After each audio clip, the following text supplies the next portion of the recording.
I've always believed in the sanctity of anniversaries. The day Mark and I exchanged vows at that little chapel in Vermont had become something of a personal holiday for me. Every year since then, I'd mark the date on my calendar months in advance, already planning how we'd celebrate. This year was our seventh, not quite the dreaded itch, but significant nonetheless. For weeks before, I'd catch myself daydreaming about the evening. I'd picked out a navy blue dress from Nordstrom that hugged my figure in all the right places, not too flashy, but elegant enough for the occasion. I spent an hour at the mirror practicing what I might say over dinner, reminiscing about funny moments from our honeymoon in Napa Valley or how nervous he'd been during his vows. I wanted everything to be perfect. The restaurant was my triumph, Ellsworth's on Madison Avenue, where reservations were typically booked 3 months out. I'd called in a favor from Sarah, my college roommate who knew the chef, and secured a corner table by the window that overlooked the twinkling city lights. The place was known for its intimate atmosphere, warm amber lighting, live jazz piano in the background, and waitstaff that seemed to appear only when needed. I arrived 15 minutes early, feeling a flutter of excitement in my stomach. My hair had been freshly highlighted and styled into loose waves that morning at Bella's salon, a splurge at $200, but worth every penny when I caught my reflection in the restaurant's mirrored wall. The hostess, a tall woman with an immaculate bun, led me to our table with a knowing smile. "Anniversary?" she asked, pulling out my chair. I nodded, feeling a blush creep up my neck. 7 years today. Congratulations. Your husband is a lucky man. She handed me a menu bound in soft leather. Can I bring you something while you wait? Just sparkling water, please. With lime. I wanted to save the champagne toast for when Mark arrived. As I settled in, I imagined how the evening would unfold. Maybe he'd walk in with a bouquet of peonies like he'd done on our first anniversary, pink ones that matched the flowers in my bridal bouquet. I pictured his face lighting up when he saw me, perhaps complimenting the dress or noticing my hair. We'd order the tasting menu, share bites of each course, and talk about everything and nothing until the restaurant emptied around us. The minutes ticked by. I checked my phone. 7:15 p.m. Our reservation was for 7 o'clock. No messages from Mark. No missed calls. I took a sip of my sparkling water and told myself not to worry. Traffic in Manhattan was unpredictable, especially on Friday evenings. His law firm was all the way downtown, and sometimes clients kept him late. I'd wait. By 7:30, I'd memorized every detail of our table setting, the weight of the silver fork in my hand, the tiny flecks of gold in the white china plates, the perfect folds of the linen napkins. The waiter, David, according to his name tag, approached with a sympathetic smile. "Would you like to order an appetizer while you wait? The tuna tartare is exceptional tonight." "No, thank you. I'm sure he'll be here any minute." I forced confidence into my voice. "Maybe just a glass of the house white?" David nodded and retreated. Around me, couples leaned toward each other across their tables, fingers intertwined beside bread baskets. A woman in a red dress threw her head back in laughter at something her companion said. An elderly couple ate in comfortable silence, occasionally exchanging glances that spoke of decades together. By 8:45, my glass of wine was empty, my messages to Mark unread, and my calls sent straight to voicemail. David had returned twice more, each time more hesitant than the last. The pitying glances from nearby tables became unbearable. The woman in red gave me a sad smile as she and her date paid their bill and left. "Perhaps you'd like to order dinner now?" David suggested gently after 9. "The kitchen closes at 10. "He must be caught up at work," I said, more to myself than to him. "It happens sometimes." Big case. I ordered the smallest thing on the menu, a Caesar salad, and picked at it while checking my phone every few minutes. By 10 o'clock, the restaurant had nearly emptied. Only 2 tables remained occupied besides mine. The jazz pianist had switched to melancholy tunes that matched my mood. I'd just asked David for the check when I heard it, boisterous male laughter from the entrance. My heart leapt, then immediately sank as I turned toward the sound. There stood Mark, his tall frame propped against the hostess stand, tie askew and jacket unbuttoned. But he wasn't alone. 5 other men, I recognized them from his firm, flanked him, all in various states of inebriation. Their laughter echoed off the restaurant's high ceilings, drawing stares from the few remaining patrons. The hostess looked uncomfortable as she spoke to them. I could tell from her gestures she was explaining the kitchen was closed. Mark said something back, throwing an arm around one of his colleagues, then happened to glance in my direction. Our eyes met across the room, and for just a moment, I saw recognition flash in his face. Then, something worse, amusement. He said something to his friends and gestured toward me. They all turned to look, and their laughter redoubled. Mark started walking toward my table, weaving slightly, while his friends followed like a rowdy entourage. The smell of whiskey reached me before they did. "Emily, you're still here." Mark's voice was too loud for the hushed restaurant. "Didn't you get my text? I told you I was going out with the boys. We won the Harrington case today." I stared at him, speechless. There had been no text. No call. Nothing. "I told you she'd still be here," he said, turning to his friends with a smirk. "Just like my dog when I tell him to sit and stay." He laughed, and they joined in. 7 years of marriage, and she waits 3 hours without a word. Now that's obedience training. The blood drained from my face as their laughter washed over me. I felt naked, exposed, as if someone had suddenly torn away my dress and left me shivering in public. A small, rational part of my brain registered that this exact moment, was when something irreversible happened to our marriage. It shattered, not with a dramatic fight or a confession of infidelity, but with casual, thoughtless cruelty. Time seemed to collapse around me. The restaurant's warm lighting suddenly felt harsh and exposing, highlighting every detail of this nightmare. Mark swayed slightly as he stood there, his blue eyes unfocused, his normally immaculate hair disheveled. The cologne I'd given him for Christmas mingled with the sharp scent of bourbon. His colleagues, men I'd hosted for dinner parties and holiday gatherings, avoided my gaze now, their amusement fading into awkward shifting as they sensed the gravity of what had just happened. "What's wrong, babe?" Mark's voice cut through the silence. "Can't take a joke?" I recognized the men standing behind him. Tom from corporate law with his signature red tie. Jason, the new associate Mark had been mentoring. Pete, the divorce attorney who'd always been a little too flirtatious at office parties. They'd all eaten at our dining table, complimented my cooking, brought their wives to our summer barbecues. Now they stood like an audience to my humiliation, uncertain whether to keep laughing or back away from the unfolding disaster. The few remaining diners had abandoned any pretense of not watching.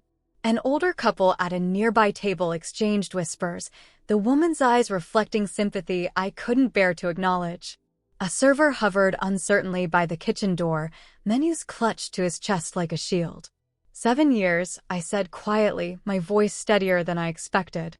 7 years today. Mark's grin faltered. "What?" "It's our anniversary. 7 years of marriage today." I watched realization crawl across his face, fighting through the alcohol haze. His friends sensed it too, the atmosphere shifting from rowdy celebration to something far more uncomfortable. "Shit," he whispered. I completely forgot." I finished for him. I noticed. Tom cleared his throat, suddenly finding this ceiling fascinating. "Maybe we should head out, Mark." "Let you two." "No," I interrupted, rising slowly from my chair. The napkin that had been on my lap fell to the floor, a white flag of surrender I refused to acknowledge. "Don't leave on my account." "I was just going." "Emily, wait." Mark reached for my arm, but I stepped back, putting the chair between us. "Don't touch me." The words came out soft, but razor-edged. "Don't you dare touch me right now." His face flushed, embarrassment and alcohol turning his complexion blotchy. "You're overreacting. It was a stupid joke, like your dog." I repeated his words back to him. "That's what you think of me? Someone who just sits obediently and waits while you forget the most important day of our lives." "I didn't mean you did." I met his eyes directly, refusing to blink away the tears threatening to form. "You meant every word." David, who had been my waiter all evening, appeared beside our table with remarkable timing. "Ma'am, your bill has been taken care of by management." His professional mask was perfect, but I caught the flash of anger he directed at Mark. "Would you like me to call you a taxi?" "Thank you, but I have my car." I reached for my purse, a small black clutch that seemed absurdly inadequate to carry the weight of this evening. "Emily, be reasonable." Mark's voice hardened, the lawyer in him emerging as he sensed he was losing control of the situation. "We should talk about this at home." Home. The word tasted bitter. I'm not sure I have one of those anymore. Jason, the youngest of the group, looked physically pained. "Mark, man, you really screwed up. You should stay out of it." Mark snapped at him before turning back to me. "You're making a scene over nothing." "I forgot a date. I made a stupid joke." "It happens." I glanced around at the restaurant, at the remains of my solitary meal, the emptied wine glass, the chair where I'd sat for 3 hours waiting for a man who'd completely forgotten me.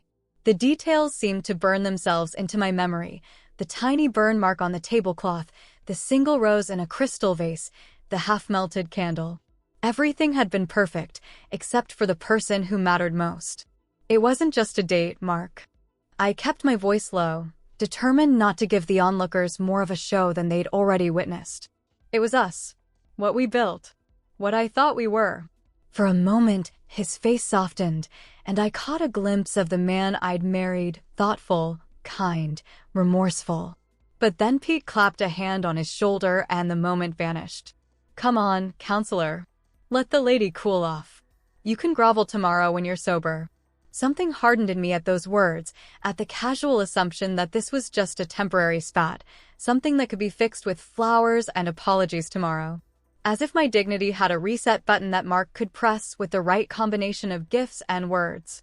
"Tomorrow," I said, smoothing down my dress, a gesture that felt like armor being fastened into place. "I won't be waiting for your call." I lifted my glass and took one final, deliberate sip of wine, feeling the cool slide of it against my throat. With precise movements, I placed it back on the table, blotted my lips with my napkin, and stood up straight. The restaurant had gone utterly silent.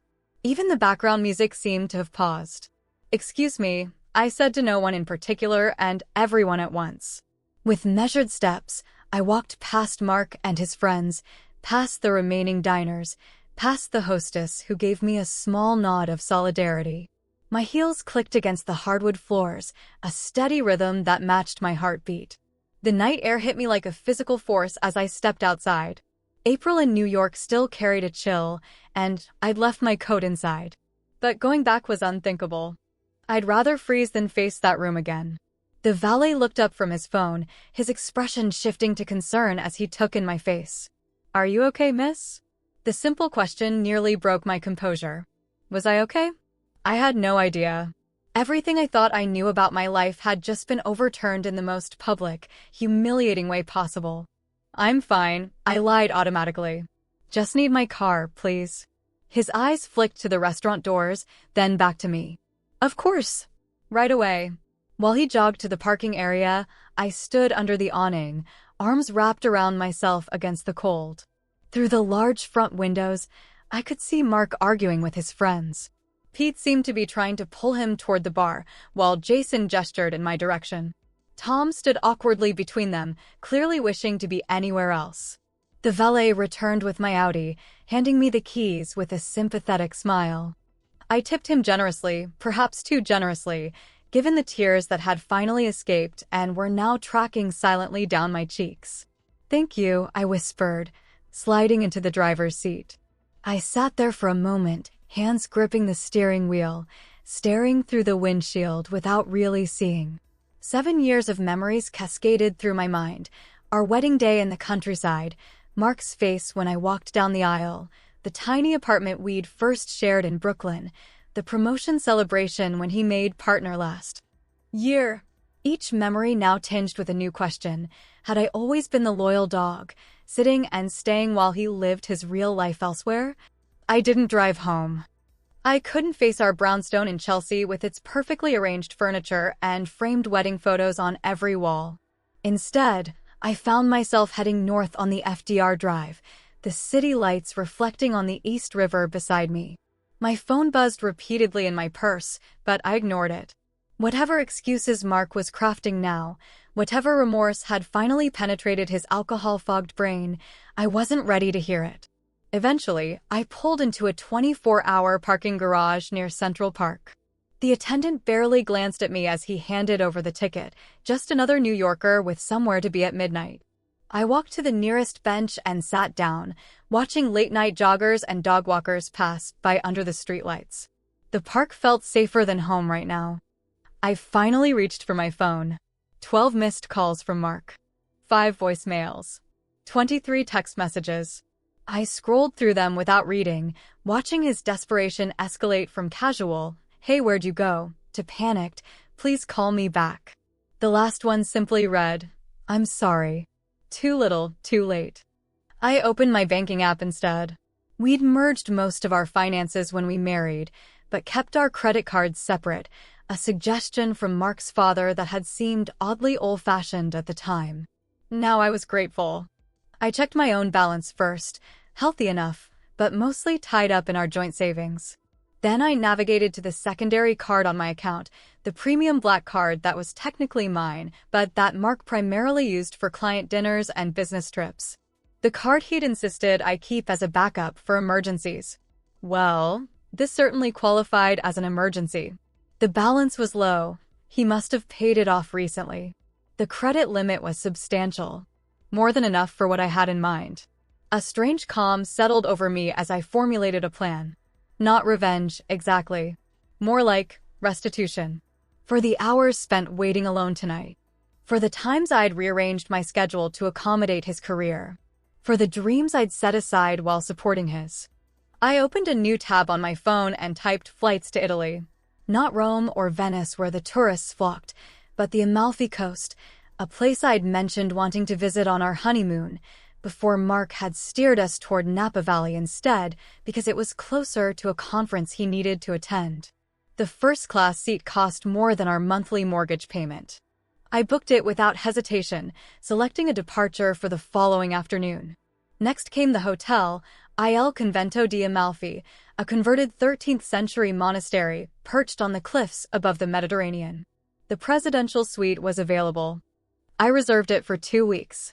By the time I finished, it was nearly 2 a.m. My phone had stopped buzzing. Mark had either given up or passed out. I summoned an Uber to take me to the Peninsula Hotel on 5th Avenue. The night manager raised an eyebrow at my lack of luggage, but asked no questions as I paid for 3 nights in advance, again using Mark's card. "Will anyone be joining you, Mrs. Caldwell?" he asked, handing me the key card. "No," I replied, the word feeling like freedom on my tongue. "Just me." The suite was elegant and impersonal, exactly what I needed. I kicked off my heels and sat on the edge of the king-sized bed, finally allowing myself to process what had happened. The humiliation still stung, but it was gradually being replaced by something unexpected, relief. As if I'd been carrying a burden I hadn't recognized until it was suddenly lifted. I showered, washing away the restaurant's lingering scents and the memory of those pitying glances. The hotel robe was plush and comforting as I sat by the window, gazing out at the city that never sleeps. Somewhere out there was the life I'd been living. The question now was whether I wanted to return to it. In the morning, I ordered room service, Belgian waffles with fresh berries and real maple syrup, a luxury Mark always considered overpriced. I ate by the window, savoring each bite without guilt.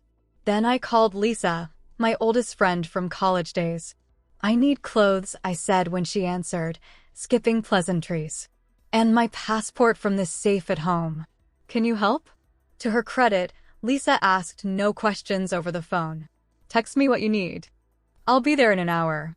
I made a list: casual clothes, swimwear, a few dresses, toiletries, my passport. Then I added, "Don't tell Mark if he's there. Say you're picking things up for a charity drive." Her reply came back instantly. "Are you okay?" I considered the question more seriously than I had with the valet. "Getting there," I answered honestly. True to her word, Lisa arrived at my hotel room 90 minutes later with 2 suitcases. Her eyes widened as she took in my disheveled appearance and the luxury suite behind me. "What happened?" she asked, setting down the bags. "Mark's been calling everyone. He showed up at our place at 7 a.m. looking for you." I gestured for her to sit and told her everything: the forgotten anniversary, the 3-hour wait, the humiliating comments, my midnight plans. She listened without interruption, her expression shifting from concern to outrage to something like admiration. "So you're really going to Italy today?" she asked when I finished. I nodded. "Flight leaves at 4 p.m. What about your job? The gallery exhibition next month?" I'd almost forgotten about the photography exhibition I'd been curating at the small Soho gallery where I worked. It had been my first major project after years of assistant work. "I'll email Rebecca from the plane," I said, referring to the gallery owner. "She can handle it without me." Lisa studied me carefully. "This isn't like you, Em. You don't just bail on responsibilities." "Maybe it's time I did," I replied, surprised at my own certainty. "Maybe it's time I put myself first for once." She nodded slowly, then reached for her purse. "I brought your passport and something else you might want." She pulled out a small velvet box. "Your grandmother's sapphire ring. It was in your jewelry drawer." The sight of the antique ring, my most treasured possession, left to me by my grandmother before she died, brought unexpected tears to my eyes. I hadn't even thought to ask for it. "Thank you," I whispered, taking the box from her. What should I tell people? What should I tell Mark? I considered this as I tucked the ring into my new suitcase. Tell them I needed some time away. Tell Mark. I paused, searching for the right words. Tell Mark I'll be in touch when I'm ready. After Lisa left, I began preparing for departure. I transferred funds from our joint savings account to my personal checking, not everything, but enough to sustain me if this impromptu trip extended beyond 2 weeks. I emailed Rebecca at the gallery with my apologies and suggestions for who could take over the exhibition. I left my wedding ring on the hotel bathroom counter. The Uber to JFK arrived precisely on time. The driver, a middle-aged woman named Fatima, chatted amiably about her daughter's college graduation as we navigated through midday traffic. "Vacation or business?" she asked, glancing at my luggage in the rearview mirror. "Neither," I replied. "More like a pilgrimage." She nodded as if this made perfect sense. Sometimes we must journey far to find what is already within us. The wisdom in her casual observation stayed with me as I checked in for my flight. The airline staff treated me with the deference reserved for first-class passengers, escorting me to a private lounge where champagne and hors d'oeuvres were served. I sipped sparkling water instead, wanting a clear head for what lay ahead. My phone had accumulated dozens more messages by now. Mark had progressed from apologies to anger to panic. Friends were reaching out, confused by his frantic inquiries about my whereabouts. My mother had left 3 voicemails, each more concerned than the last. I sent her a brief text: "I'm safe, taking some time for myself, will explain later," and then switched my phone to airplane mode. As boarding began, a strange sense of lightness came over me. For years, I'd defined myself through Mark's eyes, his wife, his support system, his loyal companion. Now, walking down the jetway alone, I was simply Emily. No expectations, no disappointments, no carefully maintained facade of domestic perfection. The flight attendant greeted me by name as I settled into my spacious first-class seat. "Can I bring you anything before takeoff, Ms. Bennett?" I smiled at the use of my maiden name. I'd booked the ticket that way, another small act of reclamation. "Champagne, please," I replied. "I'm celebrating." The flight across the Atlantic passed in a dreamlike haze. I slept more deeply than I had in months, lulled by the gentle hum of the engines and the knowledge that every minute carried me farther from New York and closer to something new. The flight attendants moved quietly through the cabin, refilling glasses and adjusting blankets. I awoke only for the meal service, a delicate sea base with saffron risotto that tasted better than anything I could remember eating recently. When we landed in Naples, the Italian sun was just beginning to set, casting a golden glow over everything. The air felt different here, softer, scented with lemon and sea salt. I navigated through customs in a daze, my American passport earning me nothing more than a cursory glance and a board stamp. The hotel had arranged a car service. A silver Mercedes waited outside the terminal, driver holding a sign with "Ms. Bennett" printed in elegant script. He took my bags with a friendly "Benvenuta in Italia" and a warm smile that required no translation. The drive along the Amalfi Coast was breathtaking. The road curved precariously around cliffs that dropped hundreds of feet to the turquoise Mediterranean below. Colorful villages clung to the mountainsides, their buildings painted in cheerful pinks, yellows, and blues that defied the seriousness of their precarious positions.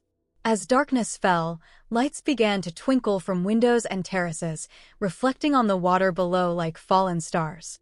"First time in Amalfi?" the driver asked in accented English, catching my awestruck expression in the rearview mirror.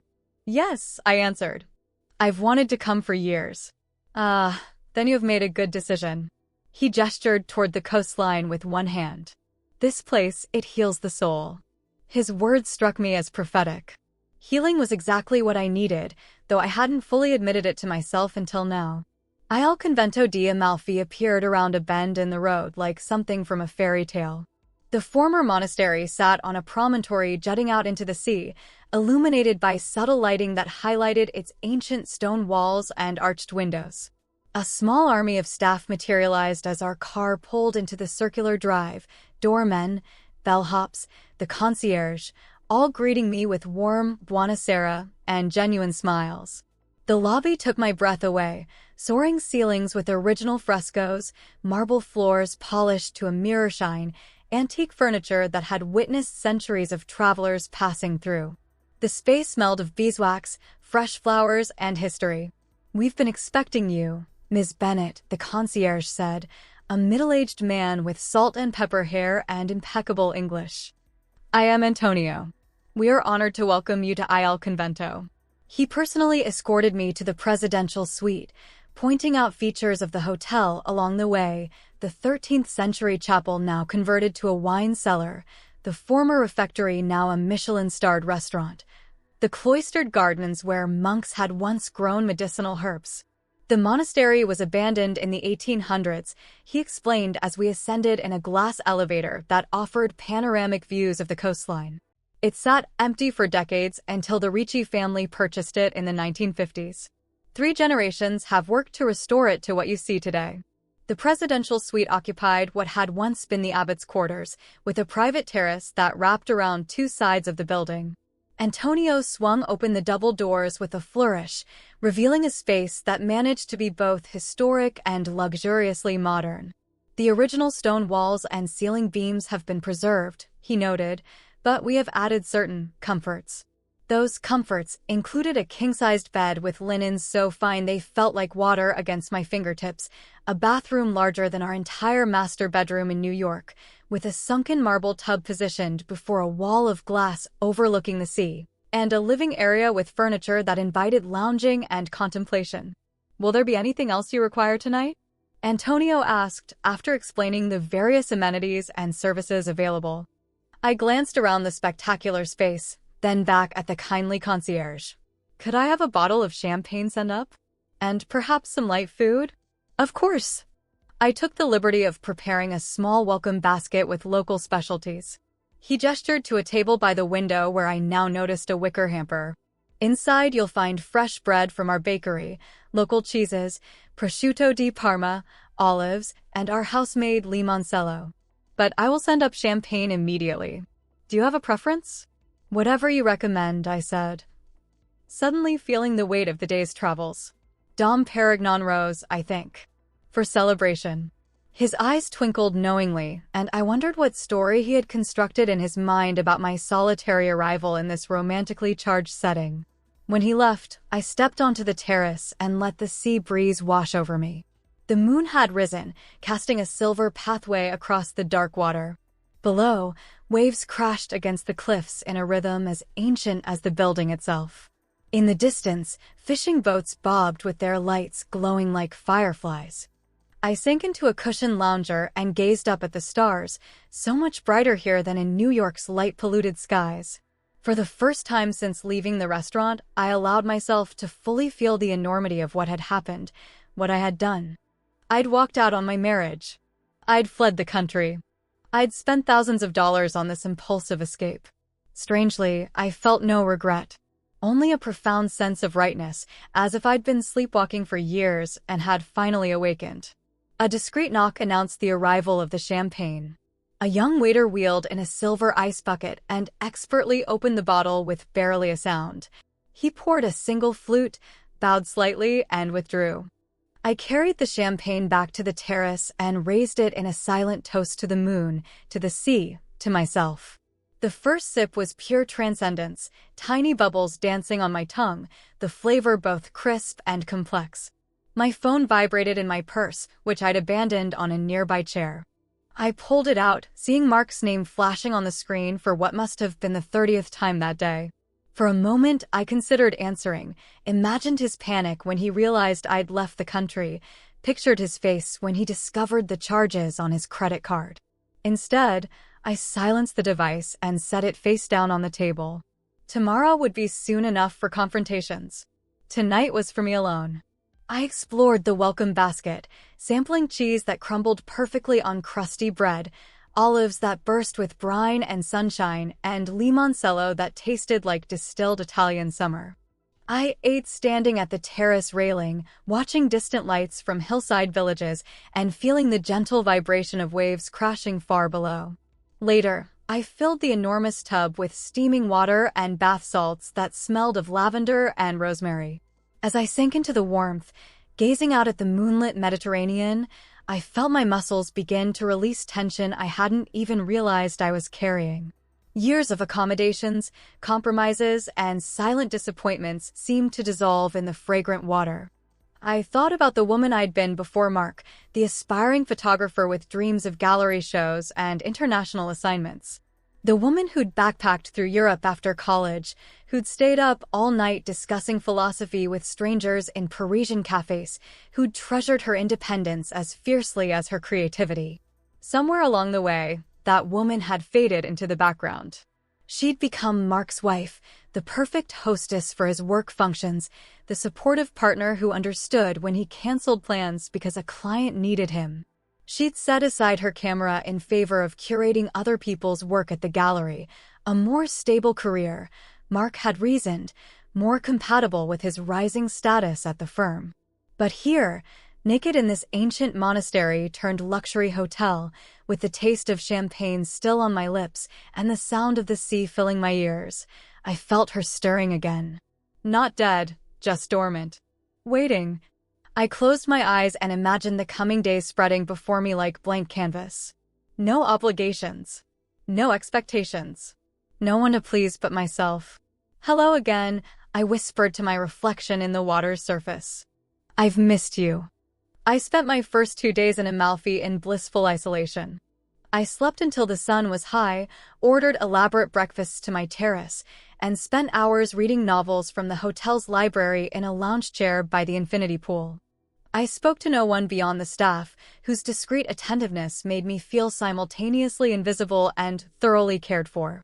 On the third morning, I woke early and decided to explore the town. I dressed simply in white linen pants and a loose blue top purchased hastily by Lisa, slipped my feet into sandals, and ventured out before the day's heat intensified. Amalfi was just beginning to stir. Shopkeepers raised their shutters, cafe owners arranged tables and chairs on cobblestone streets, fishermen unloaded the morning's catch at the small harbor. I wandered without destination or purpose, pausing to admire ancient doorways, vibrant bougainvillea cascading over stone walls, and glimpses of the sea between buildings. At a small piazza dominated by the Cathedral of St. Andrew, I found a cafe with outdoor tables shaded by orange trees. The owner, a round man with an impressive mustache, greeted me with enthusiasm despite my rudimentary Italian. I ordered a cappuccino and a cornetto, then sat watching the town come alive around me. The coffee was perfect, rich and balanced, with foam so thick my spoon almost stood upright in it. As I savored each sip, I found myself reaching for my phone to take a photo, a habit from my old life where every beautiful moment needed to be documented and shared. The screen lit up with notifications, 37 missed calls, 42 unread messages, 15 voicemails. Mark's name dominated the list, but there were others too. My mother, my sister Kate, even my boss Rebecca. The weight of their concern and confusion pressed against my momentary peace. I knew I couldn't hide forever. Sooner or later, I would need to face the consequences of my impulsive departure. On impulse, I opened the camera and took a selfie with the cathedral visible behind me. I looked different somehow. My cheeks had gained color, my eyes seemed brighter, and my smile, though slight, appeared genuine. I added a simple caption, "Thanks for the trip," and sent it to Mark. The phone rang almost immediately. His name flashed on the screen, insistent and unavoidable. For a moment, I considered silencing it again, preserving my newfound tranquility. But running away had only delayed the inevitable. It was time. "Hello, Mark," I answered, my voice steadier than I expected. "Emily." He exhaled my name like he'd been holding his breath for days. "Where the hell are you? Are you okay?" "Everyone's been worried sick." "I'm in Italy," I replied, sipping my cooling cappuccino. "Amalfi." "And yes, I'm perfectly fine." A beat of silence followed, then an explosion of words. "Italy? What the fuck, Emily? You just disappeared. I came home and all your stuff was there, but you weren't, and nobody knew where you'd gone, and then your friend Lisa was being weird and evasive, and I thought," his voice cracked, "I thought something had happened to you. I thought you might be dead." I supplied calmly. "No, just gone." "Gone," he repeated, the word hollow. "To Italy. On what appears to be my credit card, according to the fraud alert I got." $30,000, Emily? Are you out of your mind?" I watched an elderly local woman carefully sweep the sidewalk outside her shop, her movements deliberate and practiced. "Do you remember what day it was when I left, Mark?" "What?" "I don't. Tuesday, I guess. It was our anniversary.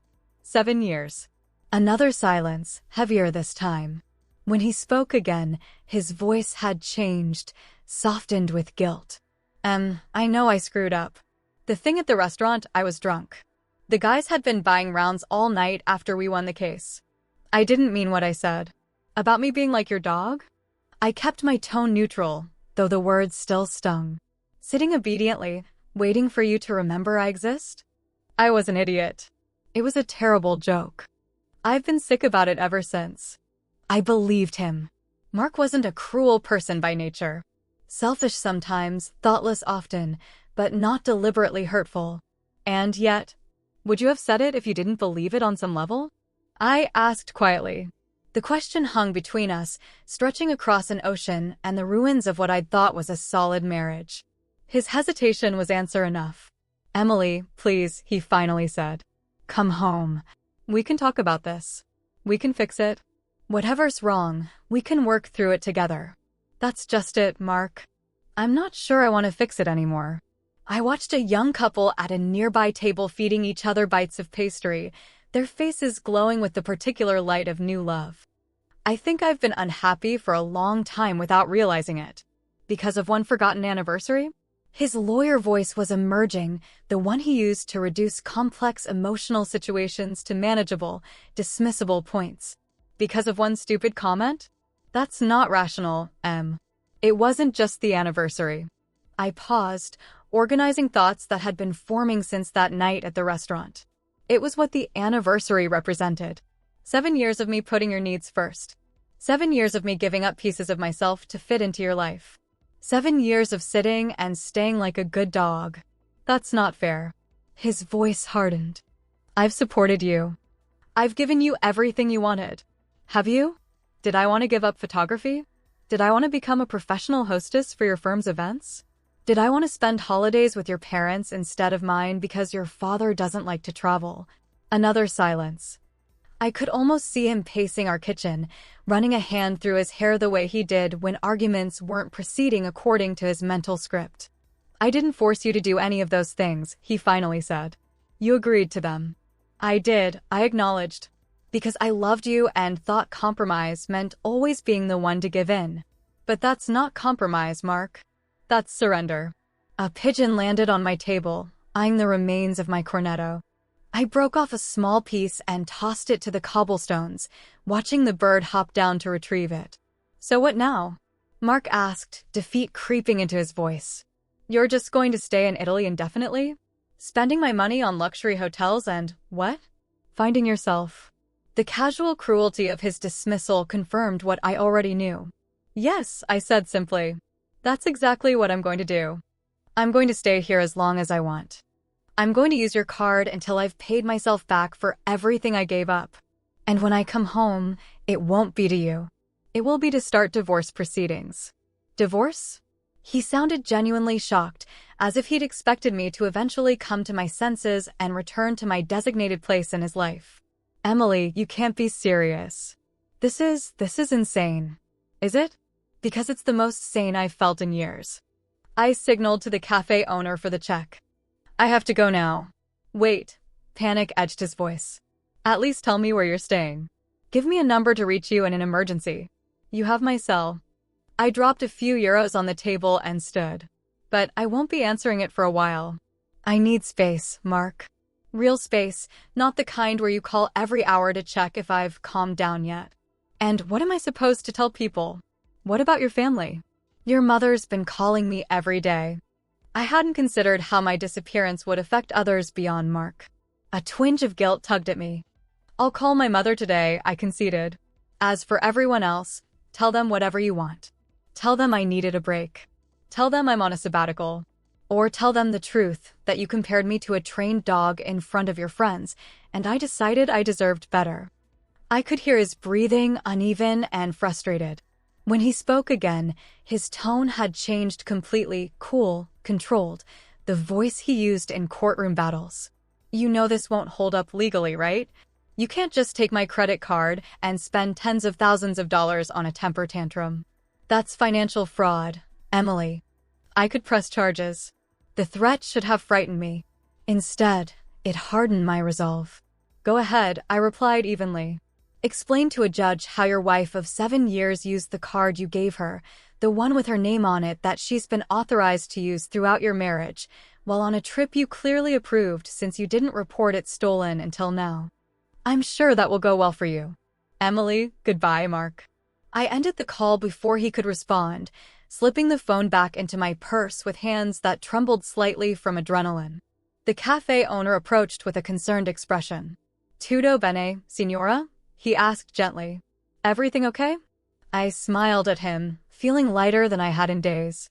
Si, grazie. Tutto bene. And surprisingly, it was true. Everything was okay. For the first time in 7 years, I had spoken my truth without softening it to protect someone else's feelings. I had drawn a boundary and defended it. I had chosen myself.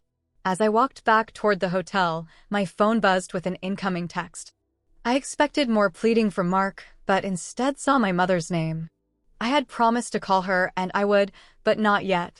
Right now, I wanted to preserve this moment of clarity, this feeling of finally standing on solid ground after years of shifting sand beneath my feet. The hotel came into view, its ancient walls glowing in the morning sunlight. Antonio spotted me entering the lobby and approached with his customary warmth. Good morning, Miss Bennett. I trust you enjoyed your walk in town. Very much, I replied. It's beautiful here. And will you be extending your stay with us? I notice your reservation ends next week. I hadn't considered what would happen after these 2 weeks. The future beyond this Italian interlude remained hazy and uncertain. But one thing was clear, I wasn't ready to return to New York. Not yet. Can I let you know in a few days? I asked. Antonio smiled, as if he'd expected this answer. Of course. Take all the time you need. Amalfi has a way of encouraging one to linger. The days settled into a gentle rhythm I hadn't experienced since college. I woke with the sun, spent mornings exploring Amalfi's winding streets and hidden courtyards, afternoons reading by the pool or swimming in the crystalline sea, and evenings sampling local restaurants or dining alone on my terrace. The hotel staff stopped treating me like a typical tourist and began offering insider recommendations, a hidden beach accessible only by a steep stone staircase, a family-run trattoria that didn't appear in guidebooks, a sunset viewpoint favored by locals. 2 weeks stretched into 3, then 4. I extended my stay twice, moving from the presidential suite to a smaller but equally charming room to conserve funds. Mark had apparently decided against canceling his credit card, though his daily calls had dwindled to occasional texts that ranged from apologetic to passive-aggressive. I responded to some, ignored others, and gradually felt the grip of our shared history loosening. I made friends, not the calculated social connections of my New York life, but effortless, unexpected bonds. There was Sophia, the 20-something barista at my favorite cafe who practiced English with me while teaching me Italian phrases in return. Matteo, an elderly fisherman who invited me to join his family for Sunday lunch after I admired his catch one morning at the harbor. Elena, a divorced expatriate from London who ran a small bookshop near the cathedral and recognized in me a kindred spirit navigating the aftermath of a broken marriage. It was Elena who first suggested I try writing again. We were sharing a bottle of wine at a cliffside bar as the sun sank into the Mediterranean, turning the water to liquid gold. I'd been telling her about my college photography days, lamenting how I'd gradually set the camera aside for more practical pursuits. You know, she said, her English accent softened by years in Italy, sometimes we need to lose something to find something else. When Simon left, I thought my life was over. 23 years of marriage, poof, gone for a 22-year-old yoga instructor. She laughed, the sound mingling with the cries of seagulls overhead. I came here to lick my wounds, intending to stay maybe a month. That was 6 years ago. And you never went back to London? I asked, sipping my crisp white wine. Oh, I visit. My daughter's there with my grandchildren. But this, she gestured toward the panoramic view. This became home. I'd always wanted to own a bookshop, you see. Simon thought it was impractical. Too risky. When he left, I suddenly realized I could do whatever the hell I wanted. I smiled, recognizing my own situation in her words. So you moved to Italy and opened a bookshop. Best decision I ever made. She studied me over the rim of her glass. What did you love before photography? Writing, I answered without hesitation. Poetry, mostly. I kept journals filled with poems and observations. I even won some contests in high school and college. And when did you stop? I thought about it, tracing the timeline backward. After I met Mark, I suppose. He was so focused on law school, then his career. My writing seemed frivolous by comparison. Elena nodded knowingly. Men like Mark and Simon, they're not bad people. They just have a way of making your dreams seem small next to theirs. She reached into her bag and pulled out a small leather-bound notebook. Here. I keep these for the shop, but this one wants to be yours. Write again, Emily. Put Italy into words. I accepted the gift, running my fingers over the supple leather. I wouldn't know where to begin. Begin with now, she said simply. This moment. This feeling. The light on the water. The taste of the wine. The sound of those bloody, persistent seagulls. She grinned. Just write what's true. That night, back in my hotel room, I opened the notebook and did exactly that. The words came hesitantly at first, like water from a faucet that hadn't been used in years. But gradually the flow strengthened, and soon I was filling pages with descriptions of Amalfi's beauty, reflections on my marriage, and the dawning recognition of who I was becoming in this unexpected exile. I wrote every day after that. Sometimes in my room, sometimes at the cafe with Sophia bringing me endless cappuccinos, sometimes perched on ancient stone walls overlooking the sea. I filled the first notebook within a week and bought another from Elena's shop. Then another. The writing wasn't always good, but it was always honest, a conversation with myself that I'd been avoiding for years. One morning, I sat at my usual cafe table, writing about the fishermen preparing their boats for the day's work. Sophia arrived with my cappuccino and a small plate of almond biscotti. Your usual, Emily, she said, setting them down with a flourish. And a question from my cousin Luca. He wants to know if you would like to have dinner with him tomorrow night. I looked up, surprised. Sophia had mentioned her cousin before, a local photographer who documented the coast's changing seasons for various magazines and tourism boards. Dinner? Like a date? Sophia grinned. See, exactly like a date. He has seen you writing here many mornings. He thinks you have, how do you say it, an interesting face. My first instinct was to decline. Despite being in Italy for over a month, I was technically still married. But then I remembered Mark's voice on the phone. Would you have said it if you didn't believe it? The truth was, our marriage had ended the moment those words left his mouth at the restaurant. Everything since had been merely procedural. Tell Luca I'd be happy to have dinner with him, I said, surprised by my own boldness.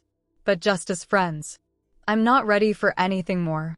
Sophia's smile widened. Of course. Just friends. He will pick you up at your hotel. 7 o'clock. Dinner with Luca wasn't romantic, but it was revelatory. We met at a hillside restaurant accessed by a narrow path that wound between olive groves.